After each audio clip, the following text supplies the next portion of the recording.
They hate your rise because you didn't ask for permission. Isn't it funny how the world loves a success story, but only the ones built exactly the way they approve of? You start climbing on your own, carving your own steps out of the same concrete they said would bury you, and suddenly everyone's uncomfortable. They don't clap, they don't cheer, they flinch. Because you didn't bow, didn't beg, didn't, pretty please, your way into the room. You just walked in, dust on your shoulders, eyes forward, like you belonged there from the start. And to them, that's the most disrespectful thing you could ever do. People like rules, especially the unwritten ones. They want you to smile at the right faces, kiss the right backsides, play the fragile little political games they've spent their whole lives mastering. They think the world works on handshakes, winks, and the right kind of flattery whispered in the right kind of ear. And then you show up, breaking every one of their sacred rituals simply by refusing to kneel. They can't stand that. It bends their precious sense of order. It reminds them that maybe the game isn't as real as they pretend it is. Maybe it's just a costume party they've been desperate to impress each other at. And you walked in without a mask. Your rise threatens them not because of what you accomplished, but because of how you did it. You didn't wait for a green light from people who never wanted you to move. You didn't look for validation from folks who can't even validate their own lives. You didn't follow the path they left crumbs on, the one that loops back to their feet. You made your own trail, the kind that spits sawdust and sparks behind you. And while they were busy passing around the same stale approval among themselves, you were building momentum they never saw coming. But the part that stings them most, the part that keeps replaying in their minds like a bad joke, is that you were never meant to win in their story. You weren't the chosen one, the favorite, the golden child of their little hierarchy. You were the outsider, the underestimated one, the person they looked right through. And now here you are, climbing higher without ever touching the rungs they guarded so carefully. It's not just surprising to them, it's insulting. Because if you can rise without their help, then their power isn't real. Their gatekeeping isn't real. Their opinions aren't real. And that terrifies them. They wanted you obedient, quiet, grateful for crumbs. They wanted you to play the part of the humble hopeful, always waiting to be invited into the circle. But you tore that script up before the audition even started. You didn't just rewrite the story. You walked off the stage and built your own theater.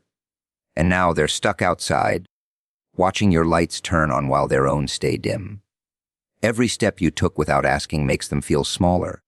Every win you earned without their permission cracks their illusion a little more. They thought they were the ones who got to decide who rises and who sinks. But your climb proved something uncomfortable. Their opinions don't control gravity. Their approval doesn't determine altitude. Their dislike doesn't slow momentum. You climbed because you chose to. You rose because you refused to crawl. You moved because staying still felt like dying.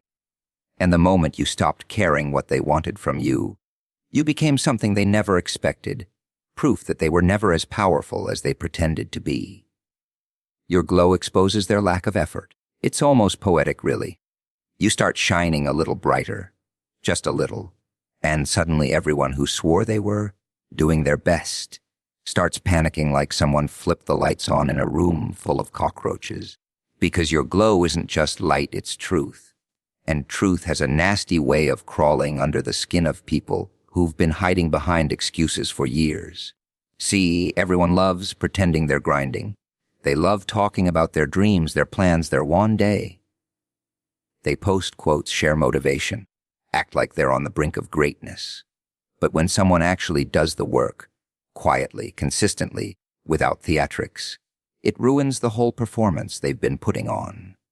Your shine is a mirror, and when they look into it, they don't see you. They see everything they didn't do. Most people aren't afraid of your success. They're afraid of what it says about them, because you didn't come from some magical place. You didn't have a secret shortcut or cheat code they didn't know about. You had the same days, the same hours, the same opportunities to waste, and you didn't waste them. You took the time they threw away and turned it into progress. And now that your glow is getting harder to ignore, They're realizing just how dim theirs really is. And here's the funny part. They'll never admit it. Oh no. They'll come up with all sorts of clever little reasons why you're winning. You got lucky. You had help. It must be easy for you. Anything to avoid the one explanation that keeps whispering in the back of their heads. You put in the work they were too scared, too lazy, too distracted to commit to. They hate that your glow is earned. Because if yours is earned, then their shadows are too. Your brightness forces their eyes open. They start seeing how much time they've wasted waiting for inspiration instead of building discipline. They notice how often they chose comfort instead of progress. They feel the weight of every night they said, "I'll start tomorrow." Your glow is a reminder that tomorrow is a liar, and you stop believing in it long before they even realized it was lying. But the real sting, the part they can't escape, is that your glow came without their permission, without their applause, without their involvement. You didn't need them to shine. You didn't ask them how bright was acceptable, or how far you were allowed to go before they got uncomfortable. You lit yourself up from the inside, from work that nobody saw, and now they're choking on the smoke of their own excuses. Your glow makes them restless. Suddenly they're awake at hours they never used to be, scrolling, watching, studying you like an unsolved puzzle. How did they get there? Why not me? What did I miss? And the answer is so simple it drives them. Mad you kept moving while they kept talking. You kept improving while they kept complaining. You kept the flame alive while they let theirs burn out and blamed the wind. And isn't it curious how your success brings out the truth in people? The supportive ones shine with you. The insecure ones hide. The jealous ones hiss. The lazy ones deflect. And the ones who always knew deep down that they could be better, they're the ones who stare the longest, because your glow exposes the gap between who they are and who they pretend to be. Your light doesn't hurt them because it's bright. It hurts them because it reveals the darkness they've been trying to pretend wasn't there. Their jealousy is proof you're leveling up. Funny, isn't it? People don't get jealous of things beneath them. They don't envy what they consider ordinary, predictable, or harmless. Jealousy only appears when someone feels threatened, when your progress starts shining a little too bright in the corner of their eye, when your growth disrupts the quiet little hierarchy they built in their imagination. And the moment you start moving in a way they can't control or match, that's when jealousy crawls out of them like a shadow that finally found a light to hide behind. You can always tell when you're rising because the air around you starts to change. People who were once casual, friendly, indifferent, they shift. They don't clap as loudly. They don't smile as quickly. Their compliments come with cracks in them, like windows rattling in a storm. They start watching you with that tight little stare that isn't quite anger, but isn't admiration either. That's jealousy, the silent confession they'll never say out loud. Because admitting jealousy means admitting they see you as above them, and that terrifies them more than the jealousy itself. They'll never tell you the truth, of course. Jealousy never introduces itself honestly. It slips in wearing masks. It calls itself concern, critique, advice, realism. Suddenly everyone has something to say about your choices, your pace, your ambition. Suddenly you're changing too much, or moving too fast, or doing too much. But if you strip away all the polite language, all the little disguises, the message underneath is simple. Slow down so I don't have to feel insecure next to you. See, jealousy isn't about you winning. It's about them losing the illusion that they were ahead. Before you started rising, they felt comfortable, safe, superior. They could look at you and think, at least I'm doing better than them. But now you're making moves that disrupt their belief system. You're proving that effort beats ego, that discipline beats entitlement, that someone they underestimated can surpass them without warning. And that's the kind of truth people would rather die than face. Your growth shines a spotlight on their stagnation. Every milestone you hit reminds them of the ones they ignored. Every step forward you take reminds them of the steps they were too scared to try. Every risk you embrace is a reminder of the comfort they cling to like a blanket. They see in you the version of themselves they were too afraid to become. And instead of saying, I wish I had their discipline. They say, they think they're better than everyone. Because jealousy is easier than accountability. What really twists the knife is that you didn't steal their success. You didn't take anything from them. All you did was improve. All you did was rise. But insecure people treat your rise like an attack, as if your progress is a personal insult. They react like your achievements are somehow exposing their shortcomings, which in a way they are. Not because you intended to, but because comparison is their default language. They measure their worth through the people around them, and when someone they counted on being beneath them starts rising above, their entire sense of identity starts shaking. And that's why jealousy shows up, not because you did anything wrong, but because you did something right. You broke the invisible ceiling they assumed you'd stay under. You lit a fire that they didn't expect you to carry. You created a life that doesn't revolve around their expectations, and your rise forces them to face the question they've been avoiding. If they can grow, why didn't I? Your progress holds up a mirror to their wasted time. Your courage exposes their fear. Your ambition highlights their complacency. Your evolution makes their excuses look small. Jealousy is the cry of a threatened ego, the trembling of a mind that realizes it might never reach where you're heading. And the louder their jealousy grows, the clearer the message becomes. You're rising to a place they never thought you'd reach. Your success is louder than their opinions. And oh, doesn't that drive them mad? They spent so long narrating your life from the sidelines, writing their little predictions, whispering their tiny doubts, telling anyone who'd listen what you could or couldn't become. They treated their opinions like prophecy, like their words had the power to sculpt your future. But then you went ahead and did something unforgivable. You succeeded anyway. You rose anyway. You proved that their voices weren't thunder, just distant mumbling in the background of a life they never had the courage to live. Your success drowns out their noise in the most deliciously ironic way. They thought their criticisms would shape you, that their disbelief would break you, that their laughter would slow you down. Instead, every piece of doubt became fuel. Every sneer became motivation. Every prediction of failure became a challenge. And now that you've climbed higher than they ever imagined, they're left staring at the reality that their words couldn't hold you, couldn't stop you, couldn't even scratch you. People hate when their opinions lose power. They cling to them like lifelines because opinions are easy. They require no effort, no discipline, no proof. Anyone can sit on the sidelines and talk. Anyone can judge. Anyone can critique a dream they're too scared to chase. But when the person they doubted starts winning, their opinions collapse like wet paper. They lose control. They lose credibility. They lose the illusion that they understood you better than you understood yourself. And that's what stings them the most. You didn't just succeed. You invalidated their entire worldview. You became living evidence that their perspective was small, limited, distorted by their own fears. They start scrambling to rewrite the story. Suddenly your success was luck, or timing, or circumstances, anything but effort, anything but discipline, anything but the truth that you built momentum while they were building excuses.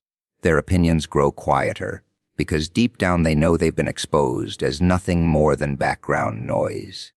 Funny how loud people are when they think you're below them. Their voices boom with confidence, like they're narrating a tragedy they're certain will unfold.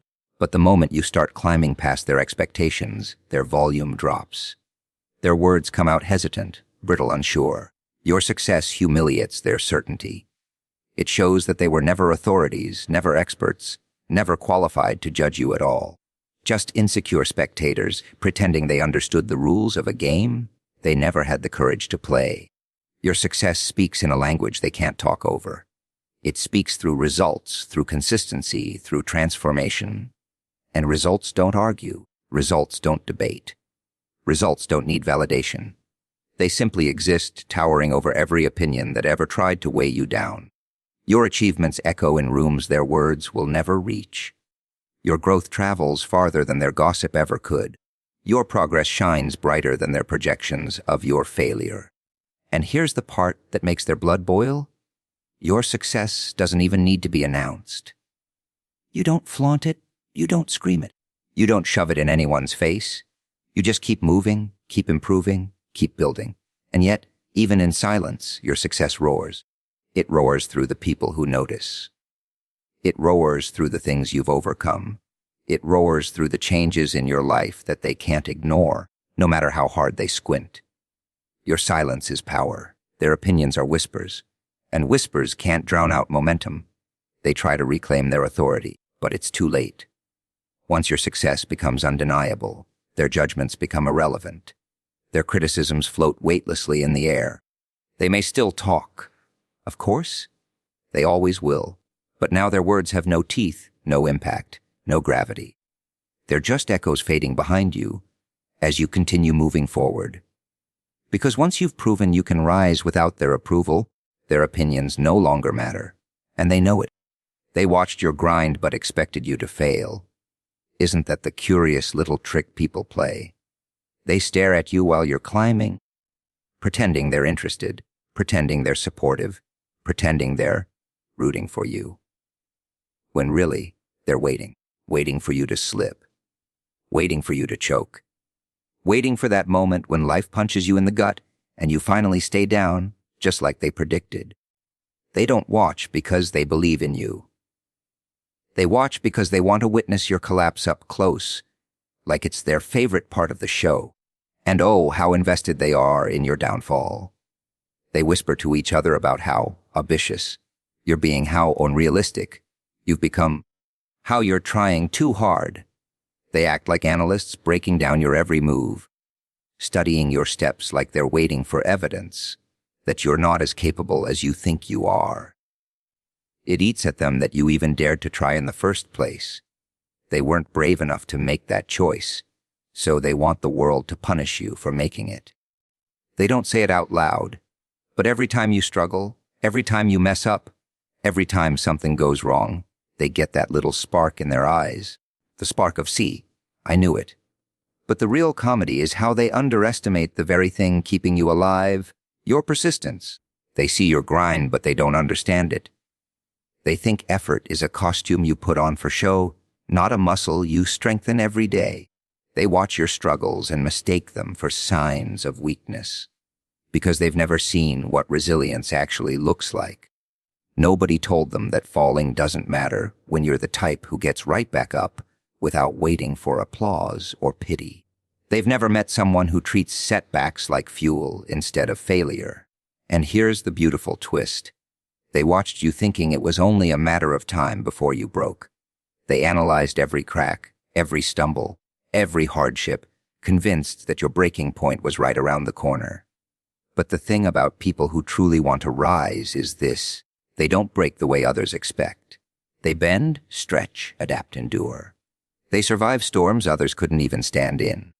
And when you didn't crumble like they hoped, when you didn't stay down like they expected, when you kept moving even with dust in your lungs and fire at your feet, that's when their smiles started to fade. They never planned for that. They never imagined you'd be the one who could take hits and keep going. They thought your grind was a phase, a fantasy, some temporary burst of motivation that would die out the moment life got hard. But every time you pushed through something that was supposed to break you, you forced them to reconsider everything they thought they knew about you. And that makes them uncomfortable. Because if you're stronger than they believed, then maybe they're weaker than they pretend. They watched your grind like spectators at a circus, waiting for the tightrope walker to fall. But you didn't fall. You learned the rope. You balanced on chaos like you were born for it. Every time they whispered about your inevitable failure, you were quietly building something none of them had the patience or courage to build. They didn't realize you weren't performing for them. You weren't climbing to impress anyone. You were climbing because survival demanded it, because your hunger outweighed your fear, because you'd rather risk falling than live your whole life on the ground. And the funniest part, the moment they realized you weren't going to fail, at least not in the way they wanted, you stopped being entertainment to them. You became a threat, a reminder that excuses are just padded walls people build around their own potential. They watched you rise, not to admire you, but to confirm their doubts. Instead, All they found was proof that doubt was their prison. Not yours, your independence threatens their ego. Isn't that the thing nobody likes to admit? People don't get uncomfortable because you're successful. They get uncomfortable because you didn't need them to become successful. Nothing bruises a fragile ego more than realizing you didn't rely on their approval, their advice, their connections, their crumbs. You stood up on your own, walked forward on your own, and built something without their fingerprints on it. And to them, that's a crime, an offense, an insult to the imaginary authority they believe they have over your life. They want to be the reason you rise, or at least a co-signer in your story. They want to say, I helped them. I guided them. They wouldn't be where they are without me.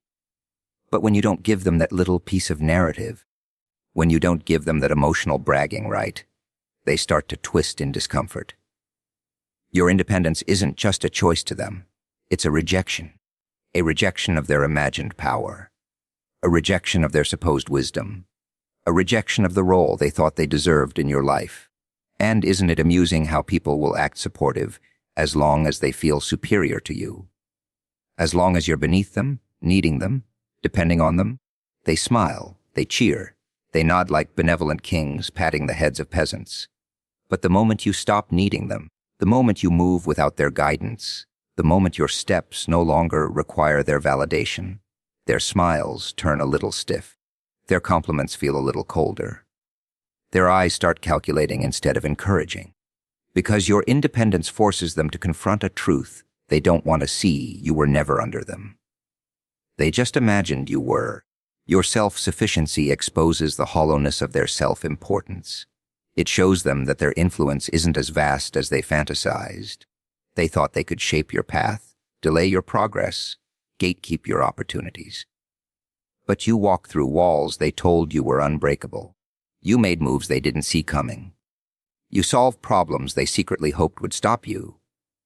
And you did it all without calling their name once. That's what stings them. Not your victory, not your glow autonomy. People with fragile egos need to feel needed. They feed on dependence.